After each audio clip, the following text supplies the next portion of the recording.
আমরা সবাই ধরে ছবি তুলতে পারি।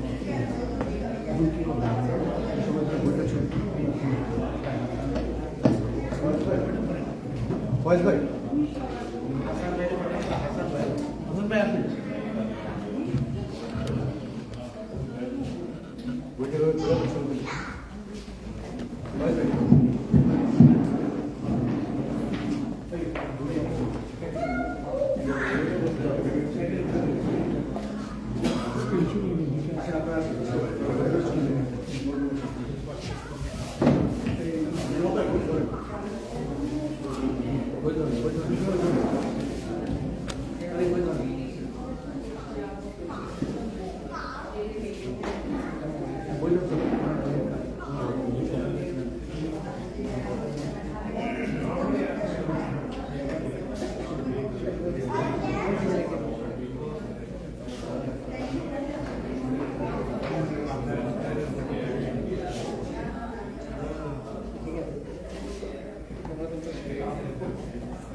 মনোগণ অনুষ্ঠান এখন মনোগণ হয়ে গেল। আমাদের রাজ মাসুদ ভাই উনি ওনার মূল্যবান সংক্ষিপ্ত, খুবই সংক্ষিপ্ত, কারণ এখন মিটিং আমাদের ওই হোটেলে ক্লোজ করে দেবে, এই জন্য সংক্ষিপ্ত থাকবে। এরপরে আমাদের আছে, আমাদের প্রধান অতিথি আছে, উনি বক্তব্য রাখবেন। তো আপনি প্লিজ একটু যত সংক্ষিপ্ত হয় প্লিজ। আপনাকে ধন্যবাদ জনাব রাজ মাসুদ ভাই। জি, ধন্যবাদ আপনাকে। আসসালামু আলাইকুম, বিসমিল্লাহির রহমানির রহিম। আমি আমার বক্তব্য খুবই সংক্ষিপ্ত করতে বলেছেন, আমি দুটো অংশ রাখবো। একটা হচ্ছে বাংলাকে অল্প বলে, তারপর আমার ইংলিশ যে স্পিচটা সেটা আমি আপনাদেরকে দিব, কারণ আমার অনেকেই বাংলাদেশ থেকে দেখছেন এবং ইউরোপের বিভিন্ন কান্ট্রিজ থেকে দেখছেন আর কি। সো প্রথমত জিয়া সাইবার ফোর্সকে আমি অসংখ্য ধন্যবাদ জানাই আন্তরিকভাবে এত সুন্দর একটা অনুষ্ঠান করার জন্য। এবং উপলক্ষটা ছিল 26শে মার্চ, আমাদের মহান স্বাধীনতা দিবস। যে স্বাধীনতা দিবসে আমাদের শহীদ প্রেসিডেন্ট জিয়াউর রহমান স্বাধীনতার ঘোষক, সে স্বাধীনতার ঘোষণা দিয়েছেন এবং রণাঙ্গনে যুদ্ধ করে একটি নতুন দেশ আমাদেরকে দিয়েছেন, এবং তিনি ছিলেন আমাদের বাংলাদেশের প্রথম president. We have to admit that thing. Okay, now আমি আর কি কথা বলবো যে আমাদের এখানে আপনার জিয়া পরিষদের অনেকে আছেন, তো আপনাদেরকেও শুভেচ্ছা এবং অভিনন্দন জানাই। এবং আপনারা অনেকেই আসছেন, ডালাসের থেকে আসছেন, ইউএসএ বিভিন্ন প্রান্ত থেকে আসছেন আজকের এই অনুষ্ঠানটাকে সুন্দরভাবে সম্পন্ন করার জন্য। এবং যারা আয়োজক আছেন, নওয়াব ভাই এবং আমাদের যে সাধারণ সম্পাদক ভাই যারা আছেন, সিনিয়র যারা আছেন, সবাইকে আমি অসংখ্য ধন্যবাদ জানাই এই এত সুন্দর চমৎকার আয়োজন করার জন্য। রিবিল্ডিং বাংলাদেশ মানে হচ্ছে বাংলাদেশকে পুনর্গঠন করা। What does it mean by বাংলাদেশকে পুনর্গঠন করা? বাংলাদেশ কি গঠন ছিল না? বাংলাদেশ গঠন ছিল। 30 লক্ষ শহীদের আত্মত্যাগের বিনিময়ে আমরা যে স্বাধীনতা পেয়েছিলাম, সেই স্বাধীন রাষ্ট্রকে যেভাবে গত 17 বছর ফ্যাসিস্ট হাসিনা ধ্বংস করে দিয়েছিল, সেই ধ্বংসপ্রাপ্ত একটি দেশকে কিভাবে গড়ে তোলা যায় নতুন ভাবে, কিভাবে পুনর্গঠন করা যায়, সেটার জন্য আমাদের দেশ নাও বর্তমানে যে প্রধানমন্ত্রী আছেন, আমাদের গর্ব জনাব তারেক রহমান, উনি দিন রাত চিন্তা ভাবনা করে বিএনপি 31 দফা দিয়েছেন। সেই 31 দফা হচ্ছে তারেক রহমানের ব্রেন চাইল্ড। প্রতিটা দফার ভিতরে আপনি দেখবেন যে নতুন একটা বাংলাদেশ গঠনের স্বপ্ন, যে স্বপ্ন আমাদেরকে অনেকে দেখিয়েছে। উনি কিন্তু শুধু স্বপ্নের কথা বলেন নাই, উনি বলেছেন আই হ্যাভ এ প্ল্যান। তার যে প্ল্যানটা, সেই প্ল্যানটা হচ্ছে বাংলাদেশের যে আমাদের যেটা বলবো যে আমাদের প্রতিটা যে সেক্টর রয়েছে, প্রথমত হচ্ছে আমাদের যে আইন বিচার ব্যবস্থা, সেটা তো শেখ হাসিনা আমলে ছিল ক্যাঙ্গারি কোর্ট, সেটা ধ্বংস হয়ে গিয়েছে। আমাদের শিক্ষা ব্যবস্থা ধ্বংস হয়ে গিয়েছে, আমাদের গণতন্ত্র ধ্বংস হয়ে গিয়েছিল, আমাদের বাকস্বাধীনতা ধ্বংস হয়ে গিয়েছিল। শুধুমাত্র ফেসবুকে একটা লাইক দেওয়ার কারণে 14 বছর জেল থাকতে হয়েছিল সেই হাসিনার আমলে। তো এবং আমাদের কোনো যারা কৃষক, যারা গৃহিণী, তাদের কারোর জন্য কোনো চিন্তা ভাবনা ছিল না। অর্থাৎ বাংলাদেশকে বটমলেস বাস্কেট থেকে আরো খারাপ অবস্থা শেখ হাসিনা গত 17 বছর নিয়ে গিয়েছিলেন। তো সেই প্রেক্ষাপটে জনাব তারেক রহমান বাংলাদেশের মেধাবীদেরকে একত্রিত করে এবং নিজের যে চিন্তা ভাবনা সেগুলোকে উনি সংকলিত করে 31টি দফা দিয়েছেন। এখন আমি যেই প্রেক্ষাপটে বইটি লিখেছি সেটা হচ্ছে যে বিএনপির 31 দফা দিয়েছেন এবং সেই দফাগুলো প্রথমত আমি বইটা করেছি ইংলিশে, তারপরে বাংলায়। দফাগুলো আমরা দিয়েছি, কিন্তু সেই দফার ভিতরে যে বিশ্লেষণ করা, এই দফাটার আমার মূল উদ্দেশ্যটা কি, এই দফা করতে গিয়ে আমার বর্তমান বাংলাদেশ প্রেক্ষাপটে কি কি চ্যালেঞ্জ রয়েছে, সেই চ্যালেঞ্জগুলোকে অ্যাড্রেস করা এবং সেই চ্যালেঞ্জগুলো অ্যাড্রেস করলে আগামীর বাংলাদেশ কিরকম হবে সেই বিষয়টাকে উল্লেখ করা। আমি চেষ্টা করেছি প্রতিটা দফাকে ধরে ধরে অ্যানালাইসিস করে সেটা চ্যালেঞ্জগুলো আইডেন্টিফাই করা, সেটার মূল্যে পরে দেশ কিভাবে এগিয়ে যাবে সেটাকে উল্লেখ করা। এবং আমার একটা গর্বের বিষয় যেটা বলবো যে আমার এই বাংলাদেশ পুনর্গঠন রূপরেখা যে বইটি, সেই বইটি আমি বিএনপির যত সিনিয়র লিডাররা আছেন এবং আমাদের নেতা জনাব তারেক রহমানের বাসায় গিয়ে আমি দিয়ে আসা সৌভাগ্য হয়েছে। এবং উনি বইটি আমাকে দেখে বলেছেন, Raj you are doing great job, keep doing the great job. So ওনার আমি গত 30 বছর ধরে বিএনপি করি, একদম ছোট বয়স থেকে কখনো কোনো বিএনপি পদ নেই, আমি কোনো বিএনপি পদ আশা করি না।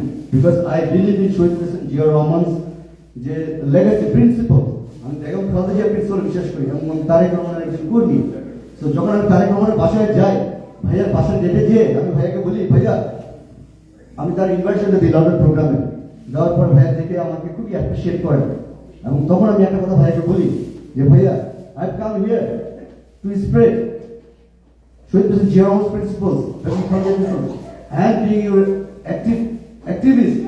I don't want to be an MP or minister. I just want to be an activist for you. So আমি ওনার একজন কর্মী হয়ে থাকতে চাই, এটি আমার সবচেয়ে গর্বের বিষয়।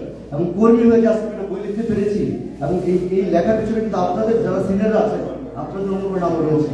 আপনাদের যে ত্যাগ দলের জন্য, যে তিতিক্ষা, যে জেল জুলুম, একজন তরুণ প্রজন্মের একজন কর্মী হয়ে আমি মনে করি যেটা আমার নৈতিক দায়িত্ব যে আপনাদের যে কষ্ট ত্যাগের বিনিময়ে আমরা যে বিএনপি পেয়েছি, সেই বিএনপিকে আরো সামনে ঘুরে আরো সামনে নিয়ে যাও, মডার্নাইজ করা।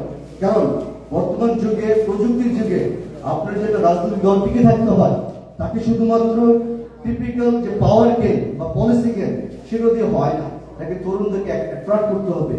পলিসি কিভাবে, অনেকে পলিসি বানায়, বাট পলিসিগুলো কিভাবে এক্সিকিউট করা যায়, তাকে কিভাবে অ্যাট্রাক্ট করা যায়, সেই আইডিয়াটা আপনাকে বের করে নিয়ে আসতে হবে। তো আমি চেষ্টা করেছি আমার বই সেই আইডিয়াগুলোকে সন্নিবেশ করার জন্য। তো এটা হচ্ছে আমার ব্যান্ডগুলি পার্টে আমি একটা স্পিচ দিয়েছি। Now if you allow me 2 minutes, I would like to give a speech in English because there are so many people are watching around the world. Can I get some time from you guys? Okay, thank you. Okay, so assalamu alaikum, good evening and a very warm welcome to everyone.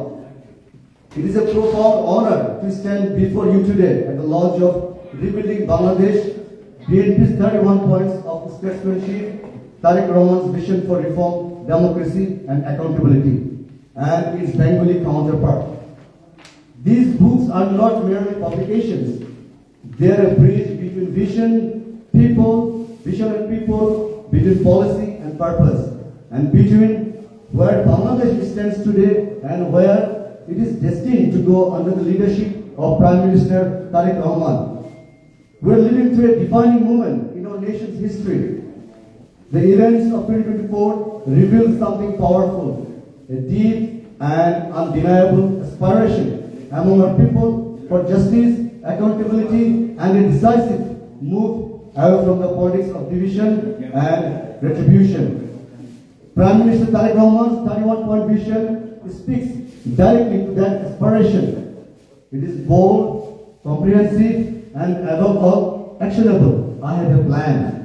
It calls for constitutional reform to restore the sovereignty of the people, free and fair elections, ensuring credibility and trust in our democratic process, balanced governance with accountability, transparency, and limits to concentrated power, inclusive nationalism, while Bangladesh is a confident, diverse, and united nation built on dialogue, not division. This is not rhetoric. This is a framework for national renewal.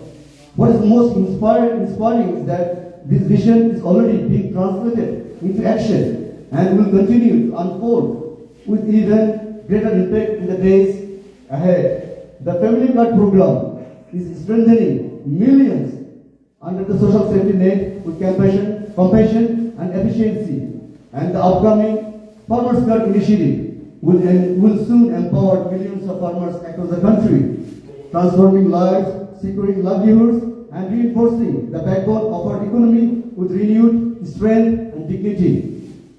Early steps in economic relief, agricultural reform, and environmental restoration signal a government committed not just to promises, but to sustained progress. Having been associated with the BNP for many years and having had the opportunity to contribute to campaign efforts, including digital initiatives during the last general election for the Dhaka 17 parliamentary seat, I have witnessed firsthand the clarity, discipline, and forward-thinking leadership that Prime Minister Tareq Rahman brings. This book was written with a simple purpose to make this vision accessible, to translate policy into understanding, and to invite every citizen at home and across the diaspora to become an active participant in rebuilding Bangladesh. And I am delighted to share some encouraging news with you today. This book is now available on Amazon and has already reached readers in 42 countries around the world. Even more inspiring, it has been translated into Chinese by interested readers and scholars who are closely following Bangladesh's transformation. This demonstrates that the vision for rebuilding Bangladesh is not only national, it is gaining global attention and resonance. Because ultimately, this vision is about people. It is about fairness in opportunity, dignity in livelihood, and justice in governance. So to our friends in the diaspora, your presence here today is a powerful reminder that distance does not diminish commitment. Your hearts remain deeply connected to Bangladesh. And this is the only beginning. We look forward with great hope and enthusiasm to taking this message across the United States with future events in New York, Boston, and many other cities, and indeed across the world, uniting voices, strengthening belief, and building a global movement for a renewed Bangladesh. To the organizers and distinguished guests, thank you for fostering thoughtful dialogue and keeping alive the spirit of national responsibility and renewal. The journey ahead will not be without challenges, but with unity, purpose, and leadership grounded in the will of the people. Those challenges can and will be overcome. Let us move forward with confidence. Let us stand united in purpose. Let us rise together. Under the leadership of Prime Minister Tareq Rahman, the future of Bangladesh is not only hopeful, it is unstoppable. It is unstoppable. Thank you, Bangladesh Jindabad. ধন্যবাদ রাজমান ফুরাদ ভাই। এখন সংগঠনের শেষ বক্তা, যার বক্তব্য শোনার জন্য আমরা অপেক্ষা করছি, আজকের জিয়া সাইবার ফোর্স যুক্তরাষ্ট্র শাখার সম্মানিত প্রধান উপদেষ্টা, আমাদের গর্ব, বীর মুক্তিযোদ্ধা, অকুতোভয় সৈনিক, স্বাধীনতা ৭১-এর মুক্তিযুদ্ধে যারা অকুতোভয় সাহসিকতার সাথে যিনি যুদ্ধ করেছেন দেশ মাতৃকা উদ্ধারের জন্য, আমাদের শ্রদ্ধেয় বড় ভাই, আমাদের প্রিয় যুক্তরাষ্ট্র জিয়া সাইবার ফোর্সের প্রধান উপদেষ্টা ডক্টর মোহাম্মদ আবুল কালাম, আপনাকে বক্তব্য রাখার জন্য অনুরোধ করছি।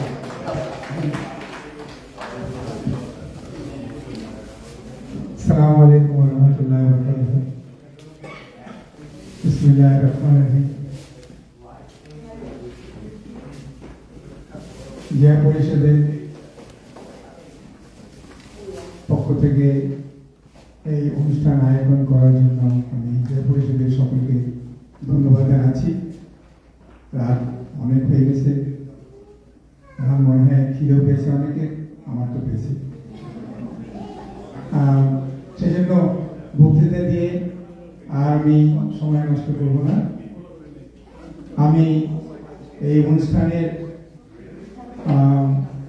যে আসল উদ্দেশ্য, সেই উদ্দেশ্যে যিনি লন্ডন থেকে এখানে এসেছেন এবং অনেক কষ্ট করে বই লিখেছেন, এবং দেখতে পাচ্ছি উনি বাংলাও লিখেছেন, ইংরেজিও লিখেছেন। আমার প্রশ্ন হলো, আপনি কি ইংরেজিটা আগে লিখে ট্রান্সলেট করেছেন নাকি সঙ্গে লিখেছেন? আগে লিখেছি, পরে এটা আমি কিন্তু বাংলা লিটারেচার করি। ও আচ্ছা আচ্ছা। ডিফারেন্ট না, আমি এই জন্য জিজ্ঞেস করছি, কারণ আমি একটা আমার নিজের আত্মজীবনে লিখছি মুক্তিযুদ্ধ নিয়ে, তো সেটা ইংরেজিতে লেখা হয়ে গেছে। এখন ভাবছি ওটা বাংলায় কিভাবে ওটা মানে ট্রান্সলেট করা যায়, ওটা নিজে নিজে করতে হবে। এখনো বাংলা ভুলিনি আর কি। সে যাই হোক, আমি এই লেখককে অভিনন্দন দিচ্ছি, অভিনন্দন জানাচ্ছি, এবং ওনার বই যেন খুবই সাফল্যমণ্ডিত হয়। ওনার বইয়ের নাম চারিদিকে ছড়িয়ে পড়ুক, সকলে বইটা পড়ুক, বুঝুক, এবং সেটা নিয়ে কথা বলুক, আলোচনা করুক এবং বাস্তবায়িত হোক, এটাই আমি আশা করি। আমি আপনাদের সকলকে ধন্যবাদ জানাচ্ছি কষ্ট করে এখানে আসার জন্য এবং ধৈর্য ধরে এই অনুষ্ঠানে সবকিছু উপলব্ধ করার জন্য। আমি শেষে এই ক্রীড়া পরিষদের যারা বাইরে থেকে এসেছেন তাদেরকে ধন্যবাদ জানাচ্ছি, আর যারা বিশেষ অতিথি হিসেবে এসেছেন বাইরে থেকে তাদেরকেও ধন্যবাদ জানাচ্ছি। আপনাদের সকলকে ধন্যবাদ জানিয়ে বাংলাদেশের শুভকামনা করে এটাই বলতে চাই, বাংলাদেশ জিন্দাবাদ, জাতীয়তাবাদী দল জিন্দাবাদ, জিয়া পরিষদ জিন্দাবাদ। আসসালামু আলাইকুম ওয়া রাহমাতুল্লাহি ওয়া বারাকাতুহু। জিয়া সাহেব জিন্দাবাদ।